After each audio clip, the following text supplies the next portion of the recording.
Director Cheadle, as you know, the shooter began shooting at 6:11 p.m. Eastern on July 13th.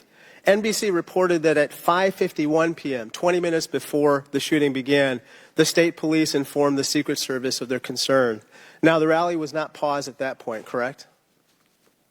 No. And according to NBC, just 2 minutes later, at 5:53 p.m., the Secret Service notified its snipers about the gunman. The rally wasn't paused at that point either, correct? No. Let me show you some video footage by rally goers. If you could play the video on the screen up here. This was taken 2 minutes before the shooting started. If you could turn up the volume. Dangerous people. Criminals. We have criminals.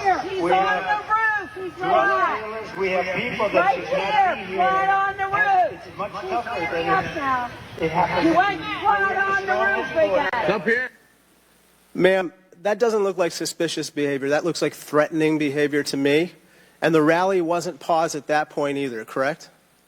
I can tell you, as I stated earlier, sir, that the moment that the shift surrounding the president were aware of an actual threat. That's a threat right there. The guy's on the roof and everybody's yelling at him. Yes. And directing the officer's attention to him. The rally was not paused at that point, correct? We are currently still combing through communications and when communications were passed. Well, I can point you to this communication. It's 2 minutes before the shots started ringing out. Director Cheadle, yes or no?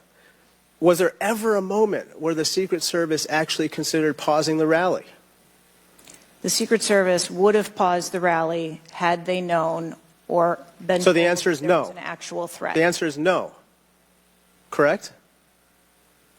I can speak to you in generalities. No, I don't want I don't generalities. I know want all of the specifics. communications The that answer is no. You did not consider pausing the rally, correct?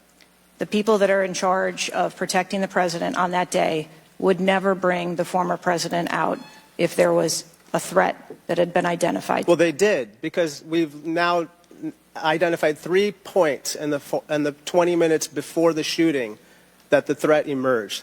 Let me point you to something else, which is the building that the shooter was perched on, seen here. This building is called the AGR building. I'm sure that you're familiar with it. It's no more than 150 yards from the stage where Donald Trump stood, yet the security perimeter was drawn such that the AGR building was placed outside of it. Director Cheadle, according to the Washington Post, the AR-15 styled rifle used in the shooting had a range of 400 to 600 yards, and therefore the AGR building was clearly within rifle range of the stage, correct? Yes.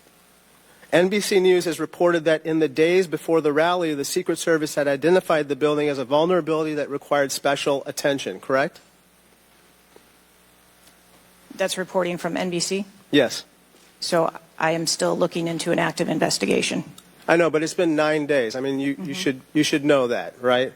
And yet, despite the fact that the AGR building was in rifle range of the stage and it was flagged as a vulnerability, this building was put outside of the Secret Service's security perimeter.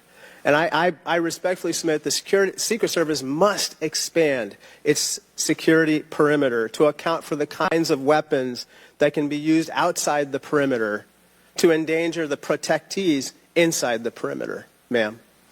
Let me turn your attention to some conspiracy theories that have been circulating and ask you to comment on them. First, you have not found evidence that the incident was a staged shooting, right? Correct. And you haven't found evidence that this was a result of a conspiracy of high-ranking government officials, correct? Correct. And you have not found evidence that this incident was in fact directed or perpetrated by a foreign state or entity, right? And that's the last question, but I'll let the director answer that, please. Not at this time.